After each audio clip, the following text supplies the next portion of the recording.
না, এই সাকিবকে আসলে আমরা ব্যাটার হিসেবে চিনি না। আমরা এই ব্যাটার সাকিবকে কখনোই চিনি না, কখনোই দেখিনি সাকিব আল হাসানকে এভাবে ব্যাট করতে। এভাবে কামড়ে আসলে কতদিন আপনি ব্যাট করবেন সেটা একটা ভাবার বিষয়। এই কথাবার্তাগুলো বলার আগে আপনি ২টা পারসেপশন শুনে যান। হ্যাঁ, এর মধ্যে একটা পারসেপশন এই কথাগুলোকে এগ্রি করে এবং আরেকটা পারসেপশন এই কথাগুলোকে খুব একটা এগ্রি করে না, মানে এই কথাগুলোর এগেনস্টে যায়। প্রথম পারসেপশন, আজকে এমআই এমিরেটস খুব স্লো একটা স্লো না, মানে খুবই ছোট একটা টার্গেট চেস করতে নেমেছে। 120+ রান টার্গেট আপনাদের, মানে 130-এরও নিচে। আপনাকে খুব বেশি রান কিন্তু চেস করতে হচ্ছে না এবং মোটামুটি শুরুতে 2টা উইকেট চলে গেলেও পরবর্তীতে তারা ভালো করেছে এবং শেষের দিকে কায়রন পোলার্ডের কয়েকটা 6, একটা 2টা 4 দলের প্রেশার খুব রিডিউস করেছে এবং মোমেন্টাম শিফট করেছে অ্যান্ড ফাইনালি এমআই এমিরেটস তারা খুব ইজিলি একটা জয় পেয়েছে হাতে অনেকগুলো বল রেখে। তো সাকিব আল হাসানের আজকে রোলটা আসলে কি ছিল দেখেন, সাকিব আল হাসান এবং কায়রন পোলার্ড যখন ক্রিজে ছিলেন তখন কিন্তু তারা একটা ভালো প্রেশারাইজ মোমেন্টে ছিলেন। অ্যাট দ্যাট পয়েন্ট যদি সেখান থেকে সাকিব বা পোলার্ড কেউ একজন আউট হয়ে যেতেন তাহলে এমআই এমিরেটস এই ম্যাচটা হুনোস হেরেও যেতে পারতো। ঠিক আছে, বাট একটা লাকি ফ্যাক্টর ছিল। লাকি ফার্গুসন তিনি আসলে ইনজুর্ড হয়ে বাইরে চলে যান, ইনজুরি কনসার্নের জন্য হয়তো বাইরে চলে গিয়েছেন, হয়তো তিনি বল করতে পারতেন বাট তার কাছে মনে হয়েছে সামনের ম্যাচগুলো হয়তো গুরুত্বপূর্ণ। সেটা একটা এক্স ফ্যাক্টর ছিল এমআই এমিরেটসের এই ম্যাচে জয় পাওয়ার ক্ষেত্রে। তবে সাকিব এবং কায়রন পোলার্ডের প্ল্যান কিন্তু একই রকম ছিল, মানে যদি তারা যে কোনো একটা বোলারকে টার্গেট করবে 1 ওভারে 20 বা 25 এরকম একটা রান উঠিয়ে ফেললে তাহলে ম্যাচটা একদম হাতের মধ্যে চলে আসবে এবং ইভেনচুয়ালি তাই হয়েছে। পোলার্ড আউট হওয়ার আগে মোটামুটি ওই যে 2টা 6 মারলেন কায়েসের ওভারে, একটা 4 মারলেন এবং পরের ওভারে আবার কায়েস একটা ক্যাচও বোধহয় মিস করলেন, এভাবে আমি দেখলাম আর কি, মানে কায়েসের উপর দিয়ে ঘূর্ণিঝড় গিয়েছে মোটামুটি।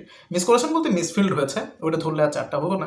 তার আগে ড্যামেজ কিন্তু ডান হয়ে গিয়েছে। তো সাকিবের ওই সময় রোল ছিল আসলে অ্যাঙ্কর করা। এটা আপনি সাকিবকে ডিফেন্ড করতে চাইলে করতে পারেন, but to be frank, to be very honest, Shakib Al হাসানের এই batting approach is not up to the mark. আপনার টার্গেট যদি আর 25টা রান বেশি হতো আমি মোটামুটি লিখে দিতে পারি ব্যাটার সাকিবের পারফরমেন্স এর চাইতে খুব একটা ভালো হতো না। সো সাকিবের থেকে আপনি বেটার পারফরমেন্স কীভাবে আসলে আনবেন এই মুহূর্তে সেটার একটা কথা আমি আপনাদেরকে বলতে পারি। সাকিব আল হাসানকে পাওয়ার প্লেতে নামাতে হবে, ঠিক আছে, অথবা সাকিব আল হাসানকে যদি আপনার দল আগে ব্যাট করে তাহলে তাকে একদম অ্যাজ এ স্লগার হিসেবে খেলাতে হবে, তাকে লাইসেন্স দিয়ে দিতে হবে যে তুমি 10টা বল খেলবে, তুমি 3-4টা বাউন্ডারি মারবে, তোমার টার্গেট হবে 200 স্ট্রাইক রেটে কিছু রান করে চলে আসা। তাকে আপনি বড় রোল প্লে করাতে পারবেন না এই মুহূর্তে। এই সাকিব একজন স্লগার, নাথিং এলস। লাস্ট একটা 50 তিনি করেছিলেন কবে কবে করেছেন বলতে পারবেন? আমি ভুল না করে থাকলে হয়তো 5-6 মাস আগে তিনি ক্যারিবিয়ান প্রিমিয়ার লিগে করেছেন অথবা গ্লোবাল সুপার লিগে বা কোথাও একটা করেছিলেন, একটা 50 করেছিলেন, ফায়ারিং নক খেলেছিলেন সেই সময়টাতে। এরপরে আসলে সাকিবের কবে একটা ভালো টি-20 সুলভ ভালো ব্যাটিং আমরা আসলে দেখতে পাইনি। On the other hand bowler Shakib still is a GOAT bowler. আজকে তার প্রমাণ তিনি দিয়েছেন, হয়তো তিনি ম্যান অফ দ্য ম্যাচ ইতিমধ্যে হয়েও গিয়েছেন, তারই হওয়া উচিত। আমি হলে তাকেই সিলেক্ট করতাম অ্যাজ এ বাংলাদেশি, বায়াস্ট হতাম এখানে, এবং তিনি আসলে হওয়ার মতোই। তিনি দেখেন 25 বলে 17, ম্যাচের সিচুয়েশন অনুযায়ী আপনি 20 বলের মতো হাতে রেখে জয় পেয়েছেন। So it is a good knock, it is a very good knock, ঠিক আছে, it is a very good knock আপনি বলতে পারেন, you must say about it. And তিনি বল হাতে 4 ওভারে 14 রান খরচ করে 2টা উইকেট নিয়েছেন, 2জন ডিস্ট্রাকটিভ ব্যাটারকে তিনি আউট করেছেন। বাট এই ইনিংসে সাকিব ফখর জামানকে টার্গেট করতে পারতেন। যখন লাকি ফার্গুসন তিনি যখন চলে গেলেন মাঠের বাইরে, তার ওভারে রিমেনিং 3 বল করতে ফখর জামান এসেছিলেন।